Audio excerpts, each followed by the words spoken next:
Well, hello and welcome to The Creative Spark. I am your co-host, Conrad Benner. I am a blogger and curator here in Philadelphia with Streets Department. It's a blog that focuses and highlights art in the streets of Philadelphia, which is why I'm particularly excited for today's episode. We have two incredible street art public artists with us. And I'm Ginger Rudolph, and I'm also a curator here in Philadelphia and a sometimes writer. So I think we're just really excited because this is the first year that we've changed the format of our arts and conversation talks. So the Creative Spark will continue to be this monthly talk show where Conrad and I tend to explore change makers, creating a lot of infrastructure and entertainment in our lives. Yeah, each month we're going to focus on a different sort of relevant topic and dive in with one local and one national guest when we can. Some episodes will be all Philly. We love Philly. And together we'll explore the practices and intentions of creative thinkers from around the country. So this month, this theme is going to be about creating art in public. In this episode, we're joined by two street art / public art creators. Oftentimes a lot of folks start in street art or graffiti and then move into public art. The lines get blurred once your name sort of gets out there. We'll get into that. So street art, but public art creators who have built careers for themselves and have installed really exciting artworks in cities around the country and around the globe, as we were just talking before we jumped on. So our guest today is HOTTEA, joined by his partner. I'm so sorry. What's your name? Aaron. I'm Aaron. Nice to meet you, Aaron. Likewise. They're from Minneapolis. I'm sure if you were here before, you heard us talking about their lovely art programs and this very cold weather that they're always having. And we have Manuela Guillén. She's right here in Philadelphia, and we've worked with her on several projects. So I'm really excited to see you again, girl.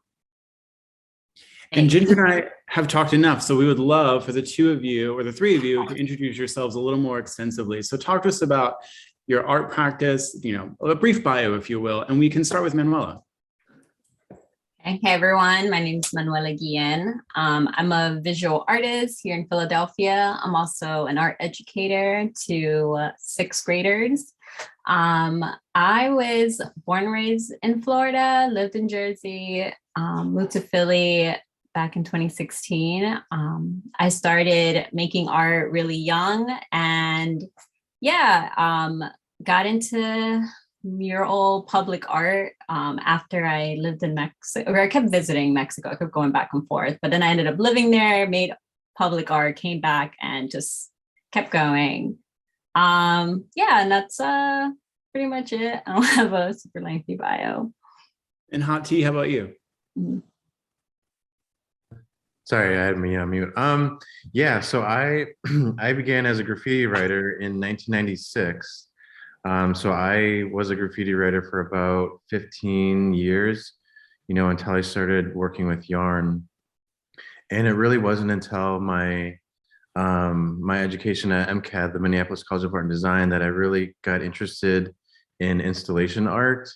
I was going to school to become a designer, a graphic designer, and then I started taking other classes. I started taking installation classes and painting classes and film classes. And I think just the combination of all those together kind of really inspired me to like fuse them all together into one project.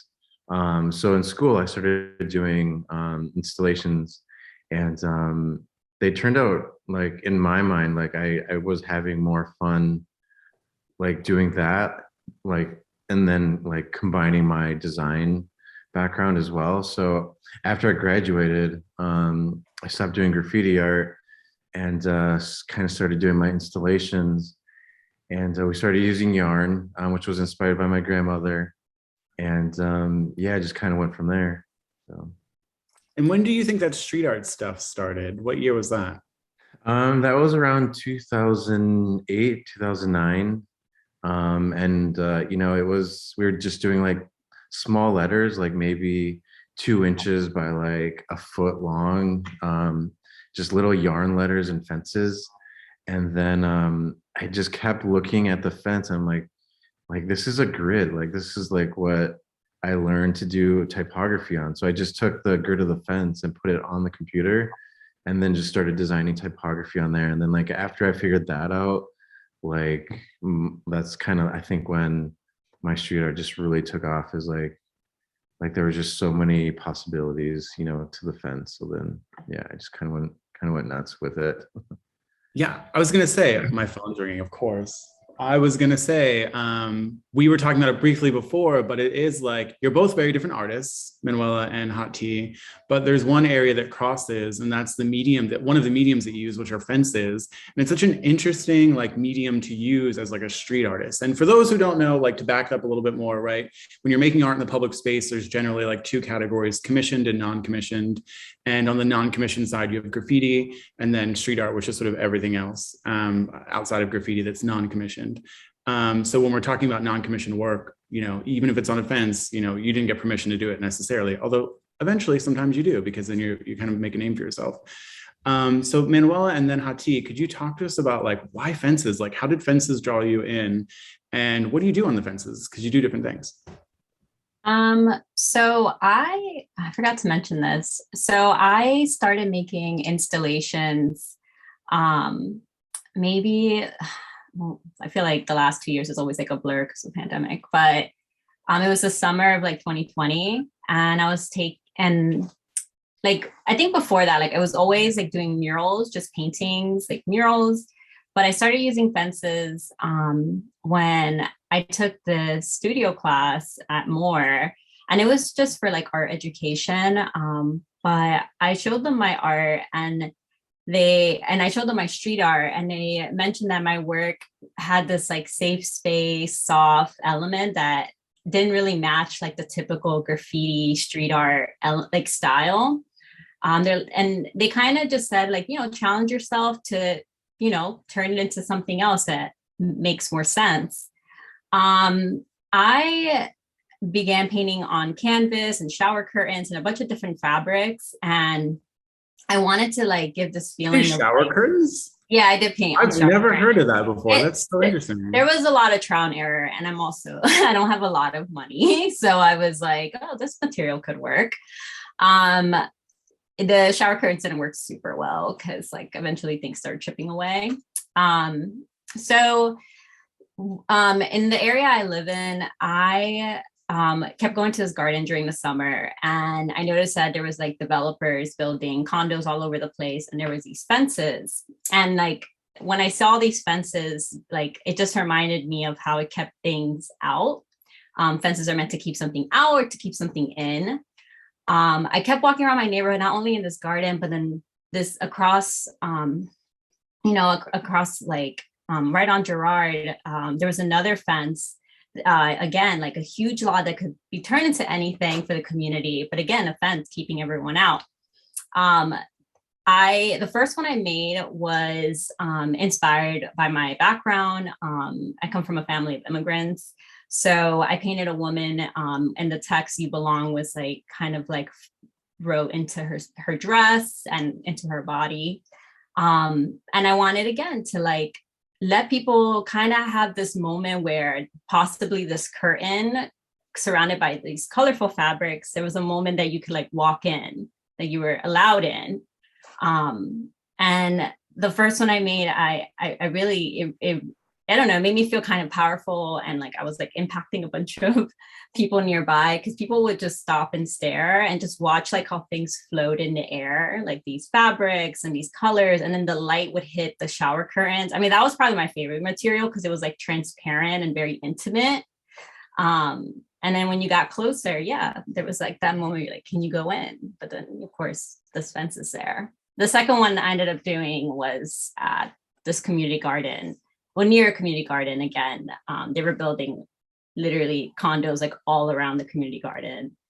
And again, I had mentioned this before we started, but the developer was not a very kind person. He would fence like just the food, keeping like the community from having access to reach the food.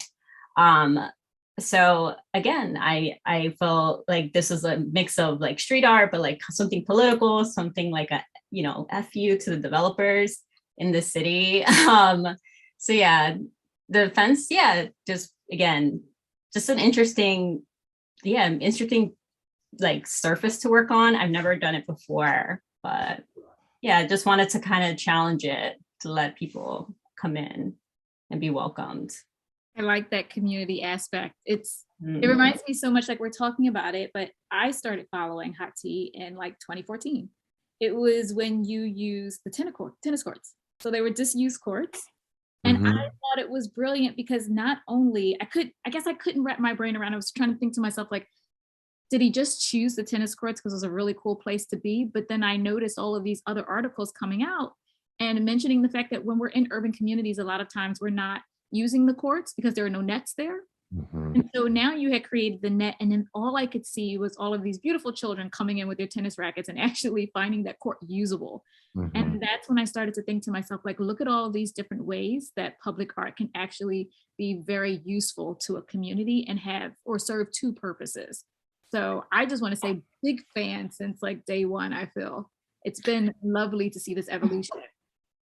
Yeah, no, thank you. But yeah, that project was amazing. I mean, that was all done uncommissioned, so without permission. And that was it's in kind of a neighborhood that sometimes gets a bad rap. But I mean, you really just have to, kind of trust, your fellow human beings and just like be in a space and just like get to know it and just like without judgment. And so that's kind of what I wanted to do is just go into the space. And I noticed, there was all this grass growing, through the cracks, and the fences were really rusty. There was no net. And there was a soccer field right next to it, and that was getting used quite a bit, but there was this basketball court and this tennis court that wasn't being used. So I wanted to recreate a net using the material that I use, which is yarn. And so I got all this fluorescent pink yarn, and over the course of 3 days, just wrapped between the poles, a new net. And then I created custom tennis rackets, and I posted on social media. And like after I posted it, like so many people were like wanting to donate tennis rackets, like tennis balls, and just like the kids there just loved it. Like they use it until like the net came down. But yeah, just to like give the space its meaning again in like a new way. Like from other people that like want to see it being used for like its original purpose, I think is it can sometimes be a little different than like some sort of developer or someone like creating it themselves, because I think the meaning behind it is maybe, like I said, a little different. And so like there might be a little bit more of a connection between the creator and the person that's using it. So yeah, that was a really great project. But yeah, thanks. It's interesting too that you went, well, when Manuela was talking too, I realized there's a few connections here because Manuela, you were talking about light and wind coming through your artwork and that catching people's eyes. And I think that that's a huge part of what HOTTEA does with the sort of hanging yarn installations. But before we move on to that, I would love to just acknowledge too that you went from graffiti, which is a text-based sort of art form, to doing text on these fences as well, right?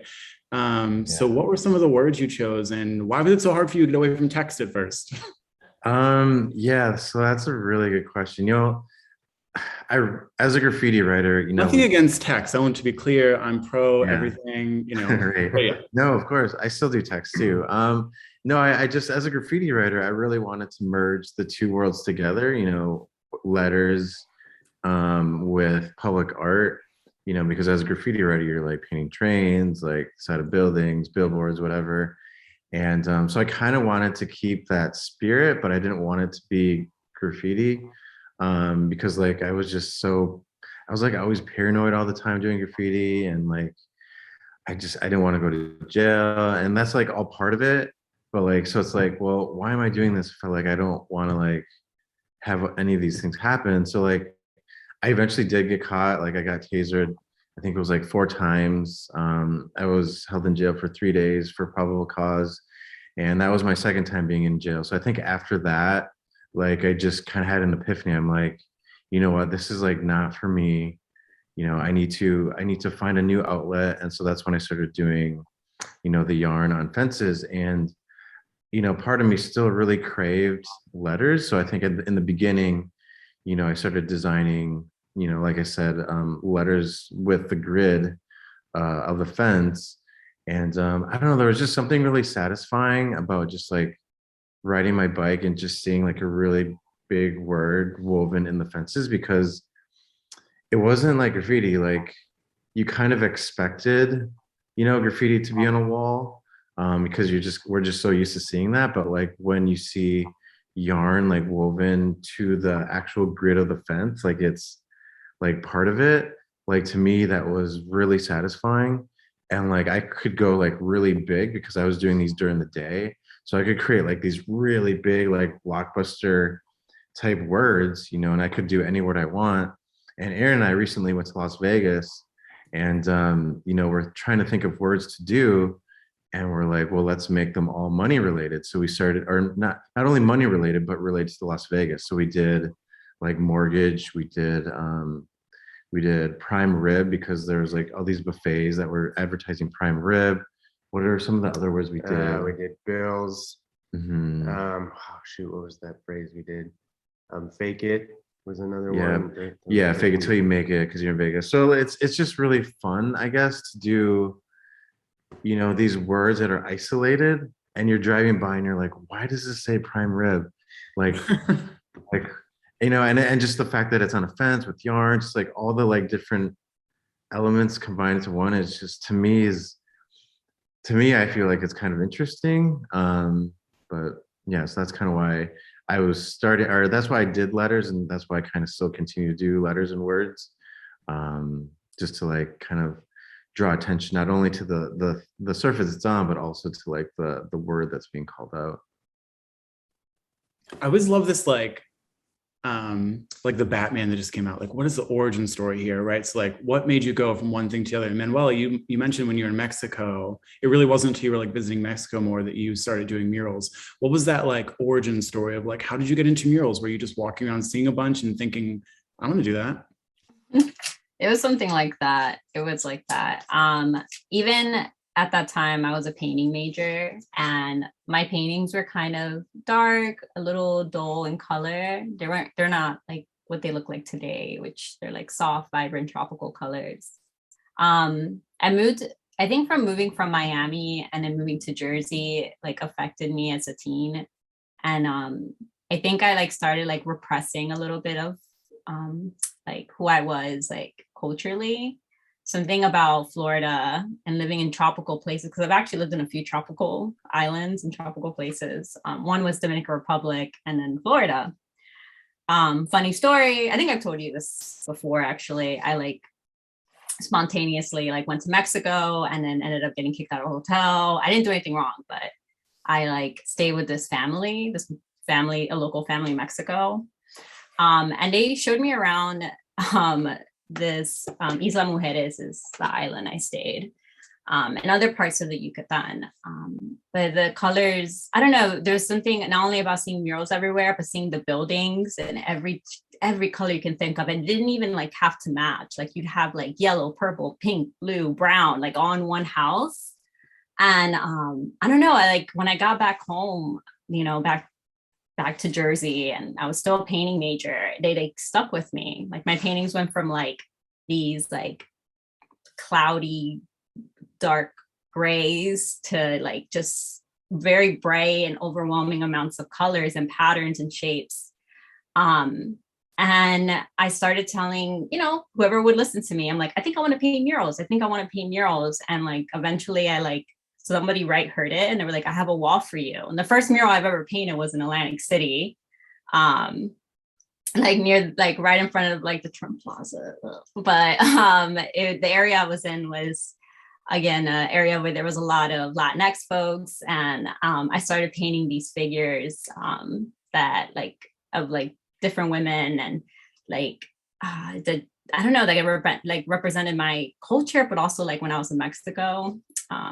And yeah, I guess that's kind of how I went from like painting on canvas and paper to like getting on the wall. And the moment I started doing public art, I loved it. I loved talking to people nearby. I loved how it felt physical. Like it took over my entire body. Like it's tiring because you're using everything, climbing up and down ladders.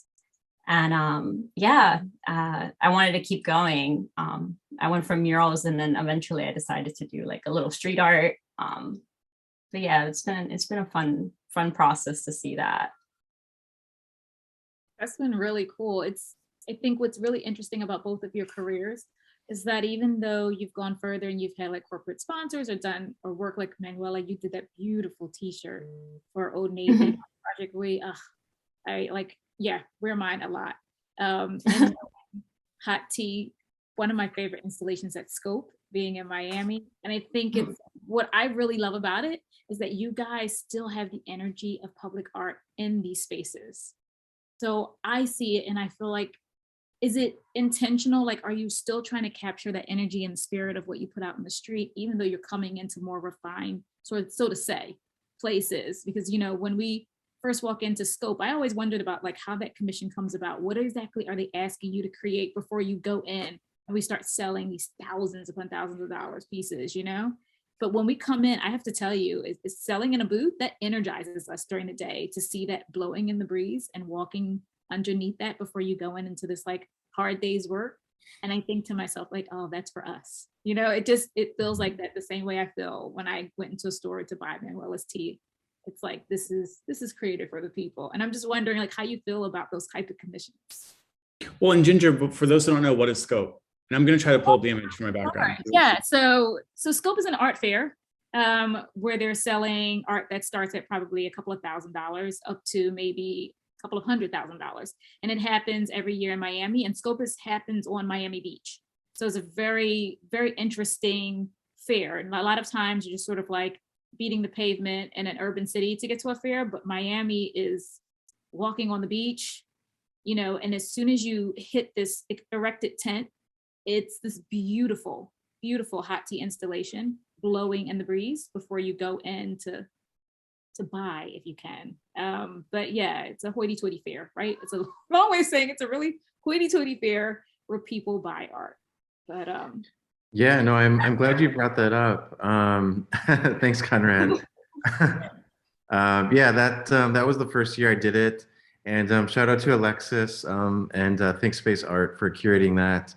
But yeah, I'm really glad you mentioned that, because not only this installation, but I remember the first time I did a museum installation, I remember thinking to myself that like I wanted to bring part of that street experience that you have of like just stumbling upon, you know, something that's not supposed to be there, and just sort of that like mystique and just like that like surprise, and just it's almost like the museum art is being, or artwork that's in a gallery is being brought out into the street and vice versa. So I wanted to create that experience, you know, with my commissions, you know, like how do I bring that same energy, you know, to my commissioned work. And so when I did this installation at the Minneapolis Institute of Art here in Minneapolis, you know, I had that mind state. And I think ever since that installation, I've been trying to recreate that for all my commissioned pieces. But for that installation specifically at the MIA, I wanted to create an experience where people lay down, because in museums, like so many times we're just like standing in front of the painting, and you know, where we have to stay like, I don't know, like a foot away or like 6 inches away, you know, so that we don't activate, you know, the alarm. But for this installation, I created a multi-level installation in an atrium. And so you could see above it, you could see the side of it, and you could go below it. And what I wanted people to do was lay underneath below it. And this piece was done right after my grandmother Cora passed away.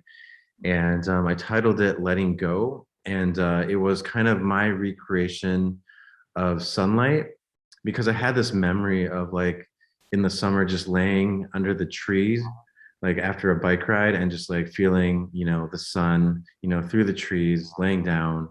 And, you know, I thought like after my grandmother passed away, like this light or this installation could kind of be her energy, and just laying down and just like feeling her energy coming down on us.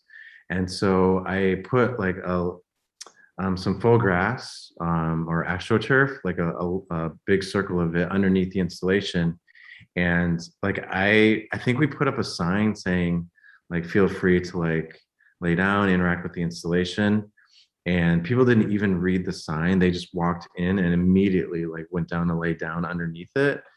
And so like it felt natural to people to do that and interact with it in that way.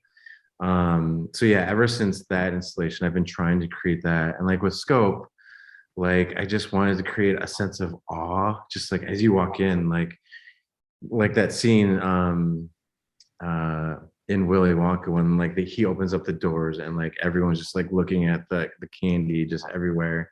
Like I just want to create that sense like in my commissions, like just create a lasting memory, you know, that'll always like come back like every time they're in that space. And I'm so grateful for Alexis because he's actually trying to bring me on as a resident artist for Scope. So hopefully you'll be seeing my artwork there for many years to come for that. So That would be wonderful. Because I think, in all fairness, Scope is a lighter fair than a lot of the other fairs that go on during that week.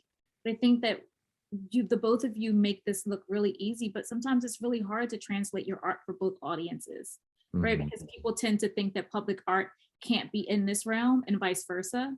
And then they see it, and then I think it's easy to open up that conversation and to allow them to understand that this experience has been held, you know, maybe down the block in the neighborhood, or and I think there's a lot of prejudice towards that as well. You know, people tend to put public art in one box, and they don't want to believe that it can exist in this space. And I think that the both of you do a really good job of appealing to both of those demographics. Yeah, I mean, it just takes kind of, you know, that one client to like really believe in you. And you know, it's like I mean, like Manuela was saying, like I also come from an immigrant family and like my mom, you know, she grew up in Mexico, like working in the fields and just like taking the bus like hours just to go work. And you know, I think that just hearing about her work ethic and how she grew up kind of really inspired me to like really get my artwork out there. Um, and you know, I was grateful that they really embraced my passion early on, and they signed me up in art classes, you know, as a little kid, and I was able to sort of like develop that artwork over the years. And so, yeah, but like I was saying, it just takes that one client to like really believe in, you know, your street art and to like incorporate it into, you know, a more, I guess, how would you say this? Nicer, not nicer, but like a more refined space, I guess. Um, and yeah, and then like once people experience that in like a different space that, you know, is maybe a corporate commission and they can see that energy, you know, they kind of have that like aha moment, like, you know, that Yeah. people are having like on the street as well. So. And Manuela, I want to talk to you about one of your more recent commissions that we're actually working on. It's a bit of a surprise, but I do have one more question for Hot Tea. And so I pulled up this work you did in Asbury Park. And I wonder too, like when you're being hired, you know, I think a lot of folks are interested, curators and organizations like Wooden Walls here in Asbury Park are interested in like your street art work. They get really excited about it. And then you install something like this and it's so ephemeral, right? Because like wind or a bad rainstorm could knock this out in a few days. Ginger and I know about this, curating public art as well, curating temporary public art. So do you think, one, that part of the excitement and the interest that visitors and viewers have is its ephemerality? Because even though it's sanctioned, commissioned public art, it still has a lifespan that's unknown, right? When this went up, they couldn't put an end date on it because they just said the weather's going to take it when it takes it. And then on the other end, like that's a risk that sort of funders and organizations are making. Like, what do you make of that? Like, you know, it seems cool that they're doing it, but what do you make of that? Yeah, that's a really good question too. So yeah, Asbury Park is interesting because it is, you know, it is covered from above, so rain isn't like catching it from above. But there's two entrances on either side where wind comes through, so it's acting as kind of like a wind tunnel. And so Aaron and I actually recently did an installation in Mexico where the wind is just coming in from one direction. But for this, like the wind, you know, bounces off the walls, it's bouncing off the ceiling. So it's like really kind of swirling, you know, the installation. And so, yeah, it's just kind of up to, you know, the weather conditions, how long it lasts. But Jen and Angie, who are part of Wooden Walls, you know, they've been so nice to like go and like try and untangle it or tidy it up like every couple of weeks. And so like without them, you know, it wouldn't last nearly as long. And I think when you saw it, I think it was in like the first month. So it was still in pretty good condition, but they had already been like out there, you know, a couple times. And, you know, I think Aaron could kind of speak to the experience that people have with something that's more ephemeral in Mexico. If you want to tell them about the fish experience, because we recently did an install for fish. That's kind of the same idea. It's outside, it's along the beach. Well, and that one was layered too. So the way he drew it up, there were 5 separate layers of it. So when you're standing underneath, you can kind of see them in a geometric way, like concentrically getting smaller. And people seem to really resonate with that. That's my favorite part about getting to tag along on these things now, because I remember Asbury Park for me was my first time seeing in person what he does, and my kind of like visceral reaction to like, what is this? I've never seen anything like this before. So now watching other people have that experience is so cool to see.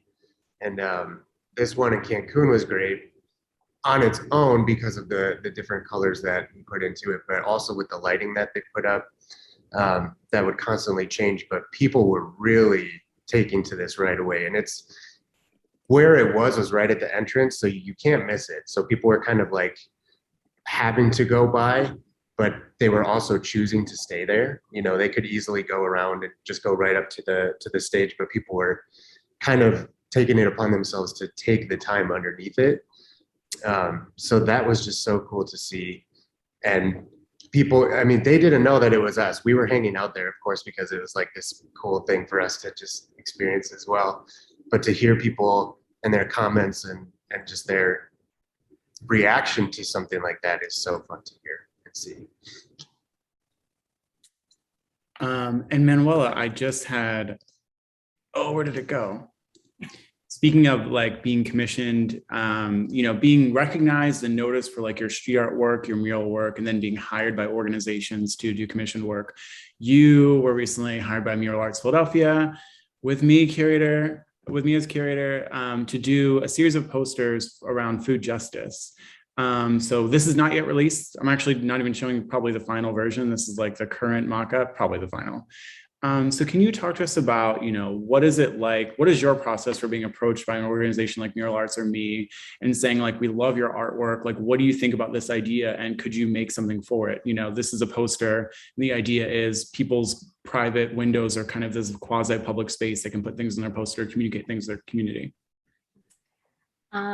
So I think about like when I work with you or Mural Arts or anyone local, I don't know, I definitely don't feel as much pressure as I would working with larger companies. Like this type of work, like this kind of work is more wholesome. And that's like where I started when it came to in the art world.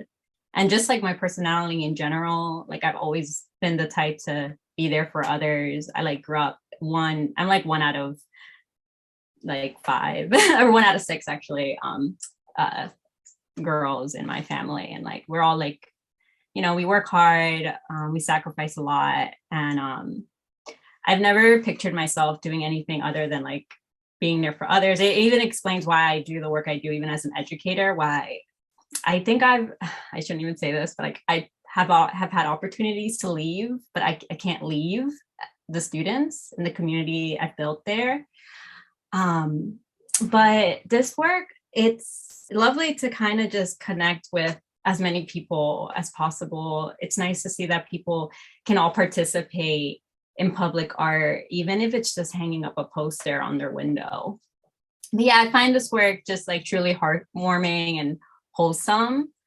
And when I've worked with larger companies or brands, it's a little different. I put more pressure on myself because like I sometimes fear like I'll come off as a sellout. I actually have had meetings with Old Navy about that, and they were very, very understanding, and they're really a great company to work with. So they understood that that they wanted to keep the message true, even if it's just something they're selling on a shirt. And I think they did. They opened up the floor for dialogues for me to tell my story. And I think that's important because like I don't think my art would be anywhere without my story. My art really did take off when I opened up. I was the type of person, like, I would make art just like replicating what I saw. There was no story, there was no nothing. I thought that's what art was, just like capture the beauty and leave it at that. And, you know, when I was in college, like I started sharing bits of my family story. Like, you know, HOTTEA mentioned your mom was a field worker. Mine was too, in Florida. And so was my dad. And he was a fisherman on top of that.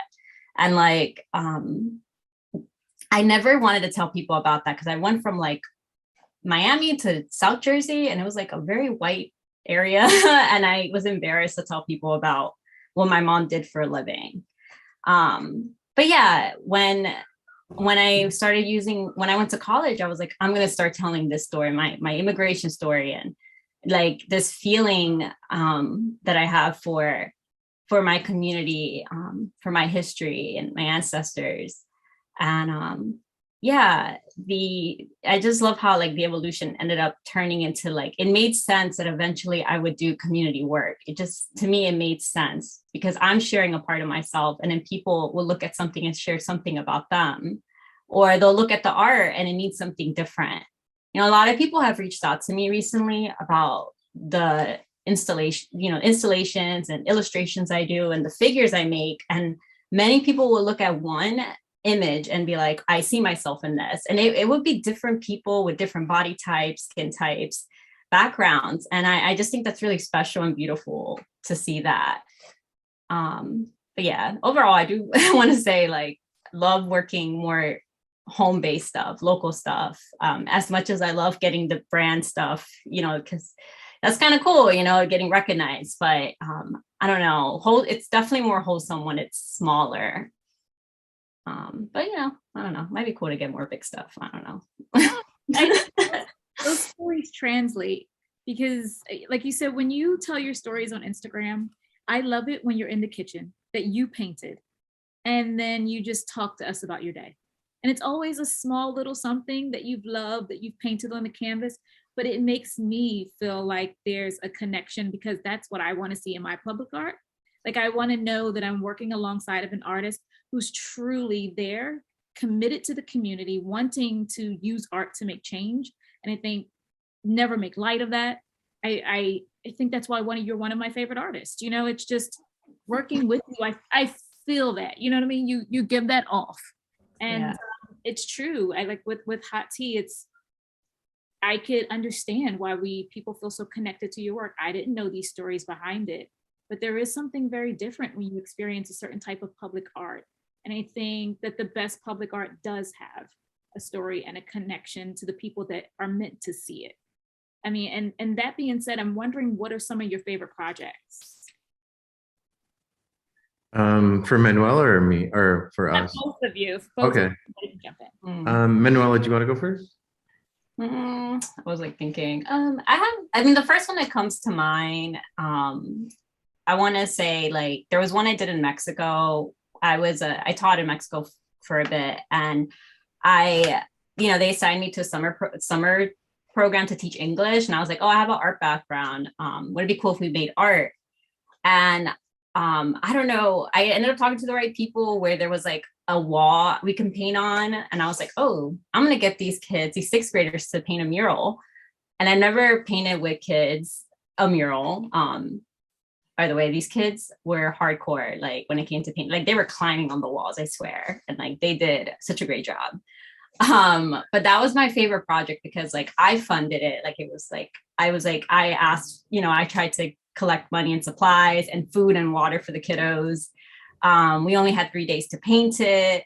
I even reached out to Pangea Seed, which was this organization to that kind of like advocates for protecting our waters. The island that I was like teaching and living in had a bunch of whale sharks, and like the kids were like, we have to paint that, and manta rays and fish, and they did a really beautiful job. That was probably my favorite project. It was a lot of fun, and I didn't think I could I honestly didn't think I could control that many students. And like, actually the project I was like very worried how it was going to look at the end. And then it ended up looking really, really cool. I was gonna say my second one is the one actually that we did together with Visit Philly, and I love that like where I got to like work with some of like my favorite Philly artists. I actually had the chance to meet some for the first time, and then that was really sweet. Yeah, we'll say those will be my top two. And for those wondering, you can go to streetsdepartment.com and search Sisterly Love Project, and learn more about that. HOTTEA, how about you? And I'm wondering too, like on your page right now, on your Instagram page, you have this installation that's, I think, in magnets. It looks like reflective or neon magnets. It says "gay" really large on someone's garage. That's So my wondering, garage. huh? That's our garage. It was your garage. Yeah. Has anyone in Florida reached out to you and be like, come down here and let's do this across the state? In reference to the gay bill? Yeah, I would love to do that. Yeah, the don't say gay. No, I would love to do that. But yeah, that was just like, so how that came about was I started doing graffiti on canvas, and I was putting the magnets behind the canvas and putting them onto trains so that I wouldn't actually have to paint on the train. And then I was just telling people where the canvas was, and then they could go like retrieve it if they wanted it. So that's kind of like how the magnets came into my work. But then I was like, one of my colleagues that I went to school with, his name was Isaac. He was like we were trying to like brainstorm about different ways and like how I could use magnets in a different way. And so then like it kind of sparked my the idea to like bring magnets to the forefront and have them be the focus instead of like being behind a canvas. And so I started designing words on the computer with the magnets. And so essentially the magnets are pixels. So yeah, that one is on my garage. And you know, I think just, street artists just like always innovating on yourself, like always coming up with new things, like being excited and curious. Because I feel like the street artists that end up staying around for a long time are the ones who like iterate their work kind of regularly. right. And I'm glad you said that, because like ever since the beginning, like I wanted to keep building upon what I've already had. So like that's why I started doing the hanging installations, is because like, okay, like I've done the fences. Now I want to build upon that. And like I feel like this is just another step in that growth. And you know, I've done portraits. You know, when the George Floyd incident happened here in Minneapolis, I did a portrait of George Floyd. And then, you know, so I think I want to continue pushing, you know, that aesthetic of like doing work in a public space without, you know, having it permanently installed. And so I think, yeah, that's just an extension of it. But I mean, that idea, like, is so inspiring to me, because like there's endless possibilities of how you can install in a public place without actually, you know, causing any damage to the property, or like I said, adhering it permanently. You know, and I think that also challenges me, you know, to come up with new ways and to innovate, as opposed to like, you know, putting, like I used to spray paint, you know, on a train or on a wall. You know, I want to like try and figure out a way to do that differently.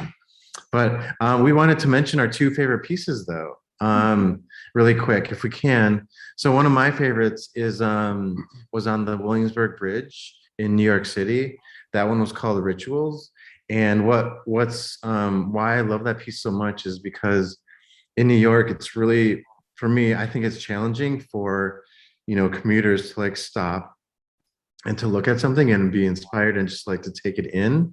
And especially on the Williamsburg Bridge, because like a lot of people are going from the Lower East Side or, you know, Manhattan over to Brooklyn, and they're just wanting to get home after a long day. And so we started installing this piece, I think at 10 a.m. or like 9 or 10 a.m. in the morning. And by the time it reached like maybe 2 or 3, when were like halfway done, people started stopping and talking to us and asking what the project was about. And then at like 7 p.m. when the sun was starting to set, you could kind of really see what was going on. And people were just like gasping. They were like blurting out without even thinking like what it was in their mind. And like people were stopping again and like talking to us more. And like after we left, and we left it up there for like, I think it was up for like maybe 3 weeks. And people were just like taking pictures and telling me their memories or their experience like with the piece. And like still to this day, I get people telling me like, oh yeah, I remember when you did this on the Williamsburg Bridge. And like that's really what I want to create, is like every time you go to this space, this memory comes back to you. And like it's just so inspiring, like to hear people tell me their experience, because like my art is translating to them. And like as an artist, that's like so difficult to do. And like it's like the highest form of praise. Yeah, Aaron, like do you want to kind of mention like one of your favorites? It's really hard to pick just one. I think my favorite one probably would be Telluride. There was one in Telluride, Colorado that was amazing. Part of it was just the venue itself. It was this open air venue, which had no roof on it, but obviously it was a walled structure. That's how he had to cable it up. But being able to, at the end of it, see the installation itself, and then you could see the mountains in the background, that was really amazing. But even just the process of getting it up, that was the first time for me watching you work like from beginning to end in an installation. And we had to traipse through this, like, it was like 6 inches of loose gravel that we were pushing this scaffolding across, and just slowly like trying to get it through. It was a challenge just to put up, and doing it at altitude, that was very difficult as well. But yeah, that was amazing. And then just seeing people walking by that venue as it was going up, and you can just see the question marks in their head, like, what is this thing that's happening?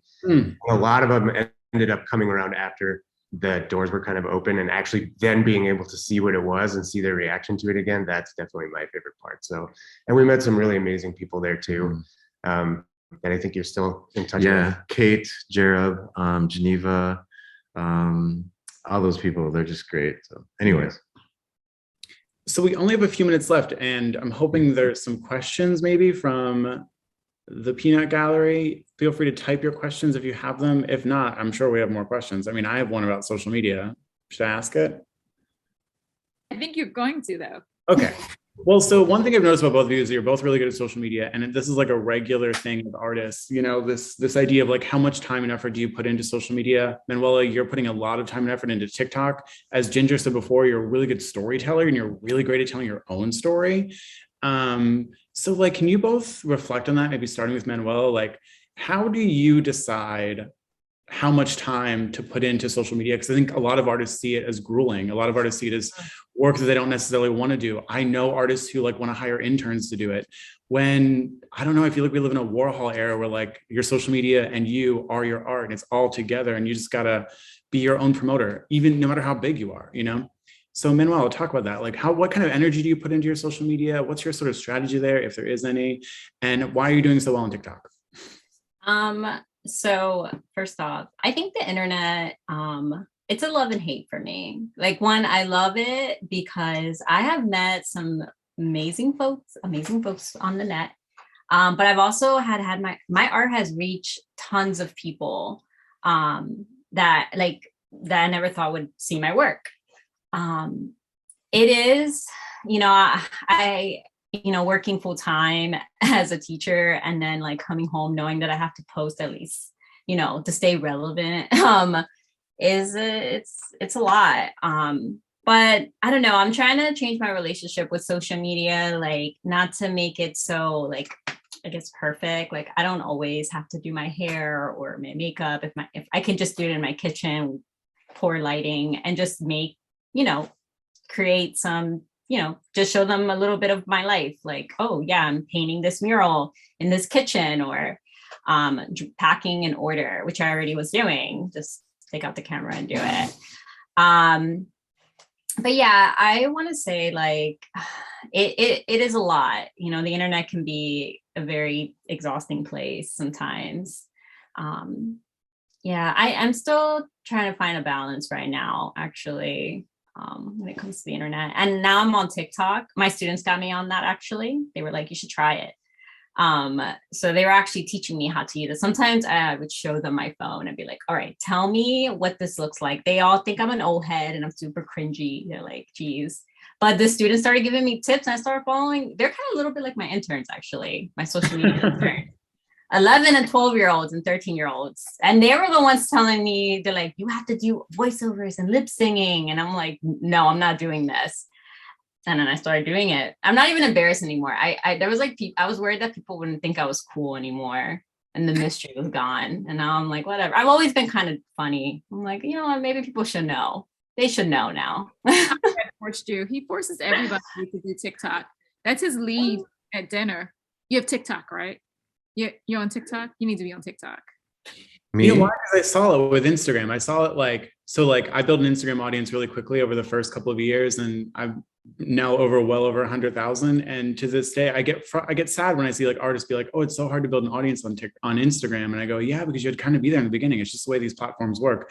Once they're full up, there's too many eyes, or there's too many people creating content for the number of eyes that are there." And that's where TikTok is right now. Like TikTok, there's a lot of eyes and not a lot of people creating content. So if you go on there and create content, as Manuela said, just document the stuff you're already doing, do a little voiceover, add a song, you're going to do well. Because if you wait another year or two, when you're going to be finally convinced to do it, it'll be too late. So that's why I'm saying do it now. But yeah. HOTTEA, do you have an answer about social media? How much time you invest in? Yeah, I even before Instagram, that's the only social media platform that I have. Even before then, like because like I mentioned before, I took film classes.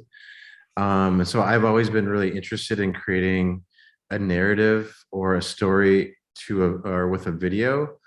And then when Instagram came out, I just started like, kind of making it specific for Instagram and then doing a separate one, for the internet as well.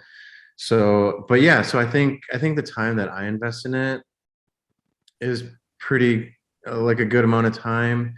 Being from Minnesota, like, there's not a lot of commissions, coming out of here.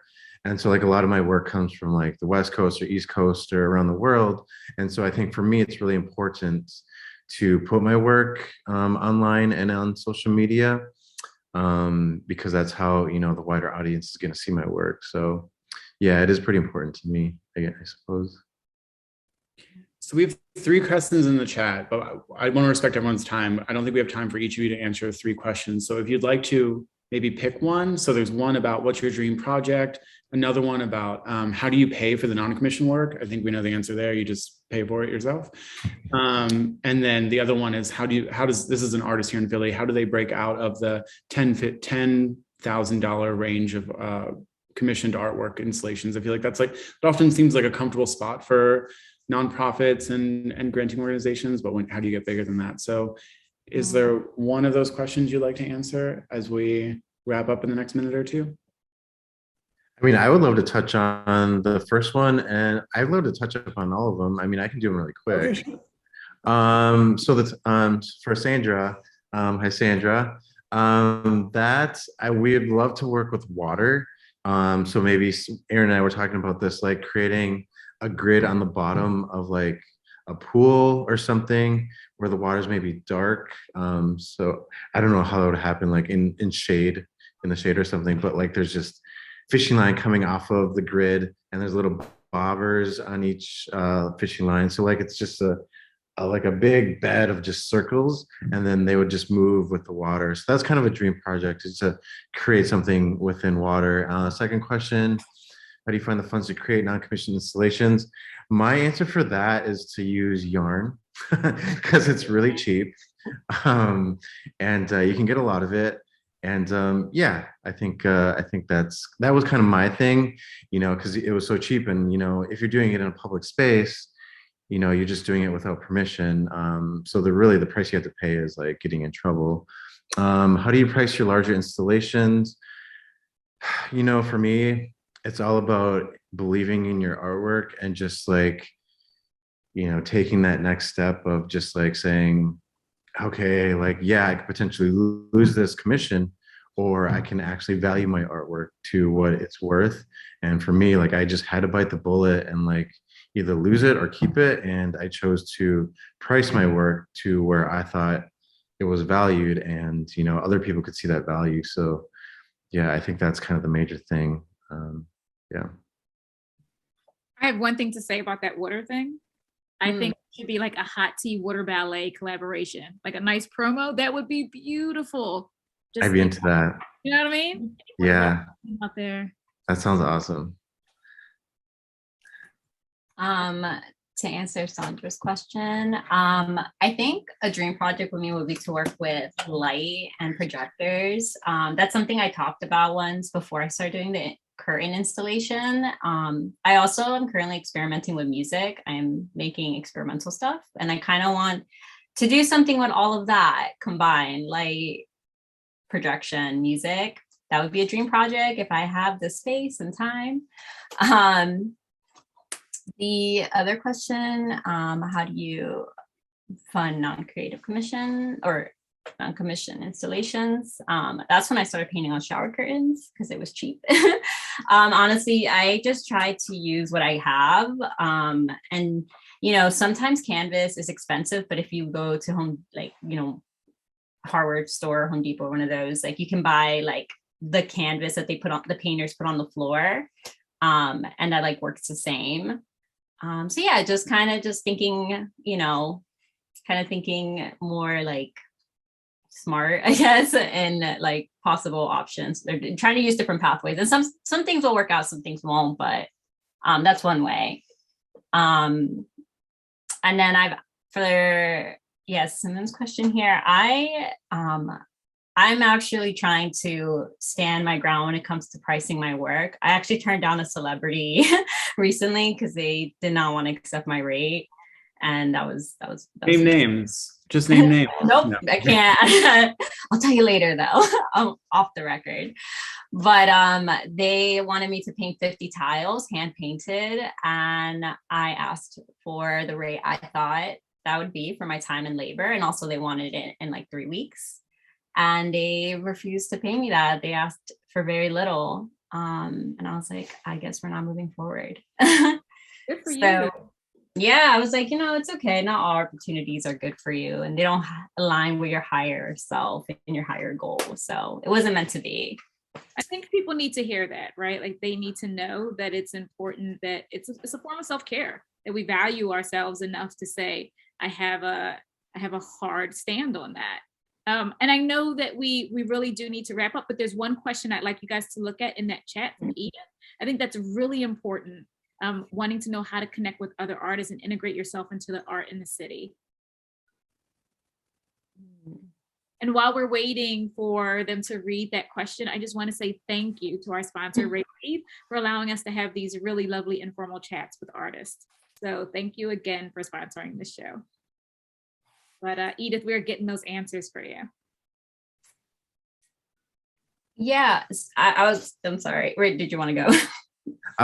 Yeah, I would just, for me personally, like I can only speak on myself, but like, I mean, putting yourself out there and just like having other artists see your artwork and just to get that like peer recognition, I think is important to me. And then, you know, I think things will just happen naturally from there.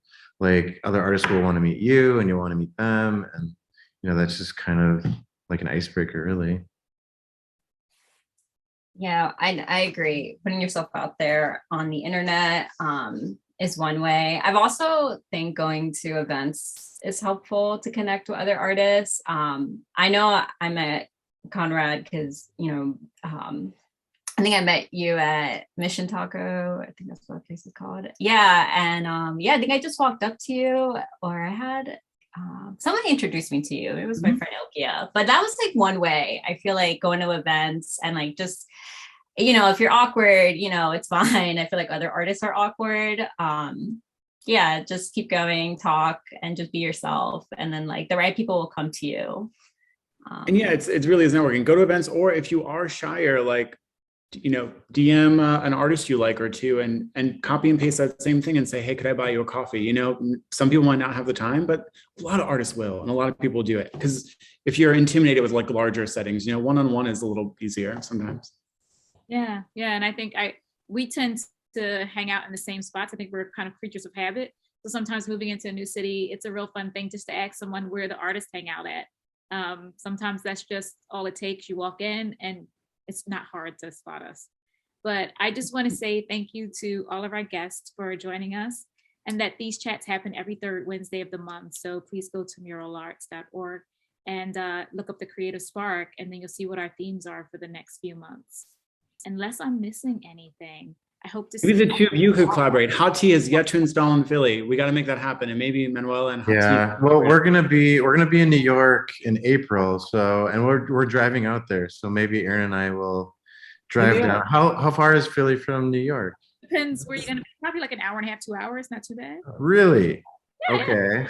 The five of us will go get a drink at Mom's or something. Yeah, we can definitely maybe make that happen then, I think. So anyways, but yeah, I also want to say publicly thank you to Aaron for helping me on all these projects. He's been really great, really consistent, with his help. So We thank love you. a supportive boyfriend, Aaron. Yes. It's my pleasure. Yeah, but thanks again, everybody, for joining us. And we will all see you next, well, not all of us, but Conrad and I will see you next month. Have a good evening. Bye, y'all. Bye. Thank you.